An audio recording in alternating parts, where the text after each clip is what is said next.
مولوي صاحب حاجي نور محمد یوسفزی او عبدالولي صاحب او محمد جان د لوګر ولایت د خواجانګور د کلي څخه لیکي چې د سړي اولاد نوی بلوغ ته ورسېږي او له روژې اوله روژه یې نیولې وي او هغه ماشوم وایي چې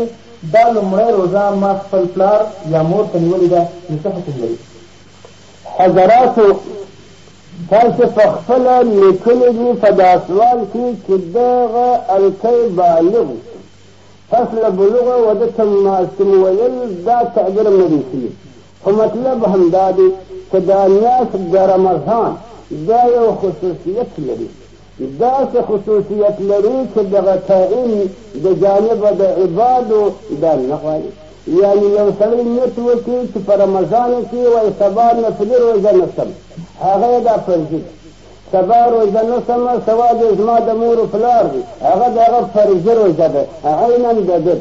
یو سړی وایي سبا زه روژه نسم، اما هغه د فروض کال د قضایي نیت پکې وکړي، هغه د قضا پر ځای نه درېږي، د هغه ادا د رمضان ده، د هغه فرضي روژه ده. یو سړی په رمضان کې نیت کړي د کفارې چې فروض کال پر ما کفاره اوښتې ده، یا کفاره د جهار ده، یا کفاره د قتل خطا ده، یا کفاره د یمینو د قسم ده، د کفارې نیت یې وکړي، هغه ټول نیتونه یې لغوه دي لغوه دي لغوه دي، تنها و تنها دغه روژه د ده دغه فرضي روژه ده. نو دغه الکی چې دی بالغ شوی دي او میاشت د روژې ګرد میاشت روژې نیولې دي او زما د مور و پلار دي، هغه د ده هغه نیت هغه نه دی شوي په معنا کې شخصا د ده دپاره شوه، یعنې د دغه هلک چې بالغ شول او روژې ونیوې کیسم په نیت د مور و پلار ونیوې په نیت د مور و پلار نه دي، شخصا دا په رمضانو کې ودرېږي آینده دپاره دی د قضا څخه خلاص وي، دا روژې د ده دي. وایي دغه رمضان